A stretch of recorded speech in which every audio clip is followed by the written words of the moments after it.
कामदा एकादशी व्रत कथा। चैत्र शुक्ल एकादशी। धर्मराज युधिष्ठिर कहने लगे कि हे भगवान, मैं आपको कोटि कोटि नमस्कार करता हूँ। अब आप कृपा कर चैत्र शुक्ल एकादशी का महात्म कहिए। श्री कृष्ण कहने लगे कि हे धर्मराज, यही प्रश्न एक समय राजा दिलीप ने गुरु वशिष्ठ जी से किया था और जो समाधान उन्होंने किया वह सब मैं तुमसे कहता हूँ। प्राचीन काल में भोगीपुर नामक एक नगर था।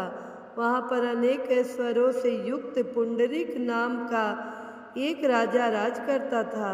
भोगीपुर नगर में अनेक अप्सरा, किन्नर तथा गंधर्व वास करते थे। उनमें से एक जगह ललिता और ललित नाम के दो स्त्री पुरुष अत्यंत वैभवशाली घर में निवास करते थे।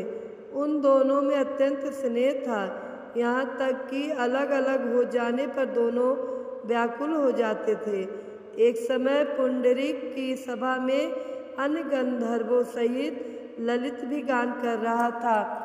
गाते गाते उसको अपनी प्रिय ललिता का ध्यान आ गया और उसका स्वर भंग होने के कारण गाने का स्वरूप बिगड़ गया। ललित के मन के भाव जानकर कारकोट नामक नाग ने पद भंग होने का कारण राजा से कह दिया। तब पुंडरीक ने क्रोध पूर्वक कहा कि तू मेरे सामने गाता हुआ अपनी स्त्री का स्मरण कर रहा है, अतः तू कच्चा मांस और मनुष्यों को खाने वाला राक्षस बनकर अपने किए कर्म का फल भोग। पुंडरीक के श्राप से ललित उसी क्षण महाकाय विशाल राक्षस हो गया। उसका मुख अत्यंत भयंकर, नेत्र सूर्य चंद्रमा की तरह प्रदीप्त तथा मुख से अग्नि निकलने लगी।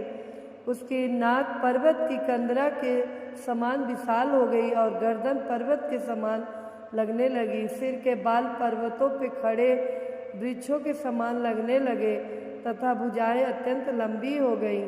कुल मिलाकर उसका शरीर 8 योजन के विस्तार में हो गया। इस प्रकार राक्षस होकर वह अनेक प्रकार के दुख भोगने लगा।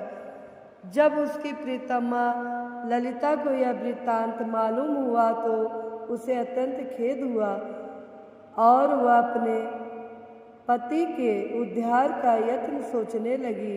वह राक्षस अनेक प्रकार के घोर दुख सहता हुआ घने वनों में रहने लगा। उसकी स्त्री उसके पीछे पीछे जाती और विलाप करती रहती।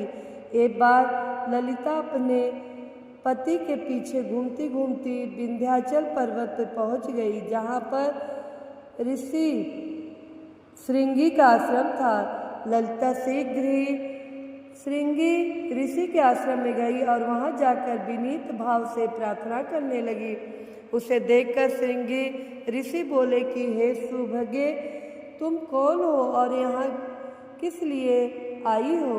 ललिता बोली कि हे मुनिये, मेरा नाम ललिता है। मेरे पति राजा पुंडरीक के श्राप से विशालकाय राक्षस हो गए हैं। इसका मुझको महान दुख है। उसके उद्धार का कोई उपाय बतलाइए। श्रृंगी ऋषि बोले, हे गंधर्व कन्या, अब चैत्र शुक्ल एकादशी आने वाली है, जिसका नाम कामदा एकादशी है। इसका व्रत करने से मनुष्य के सब कार्य सिद्ध होते हैं। यदि तू कामदा एकादशी का व्रत कर उसके पूर्ण का फल अपने पति को दे तो वह शीघ्र ही राक्षस योनि से मुक्त हो जाएगा और राजा का श्राप भी अस्त में शांत हो जाएगा।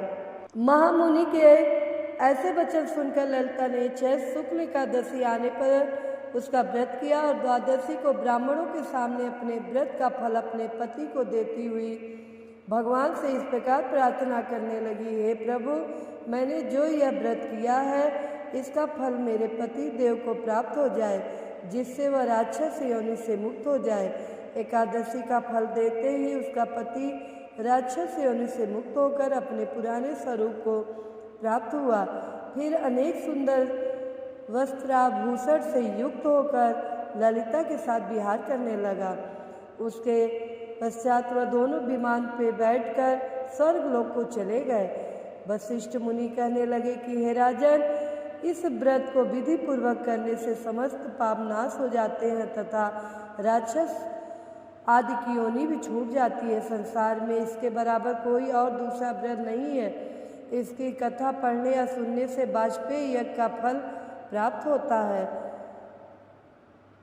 तो प्रेम से बोलिए विष्णु भगवान की जय, कामदा एकादशी की जय।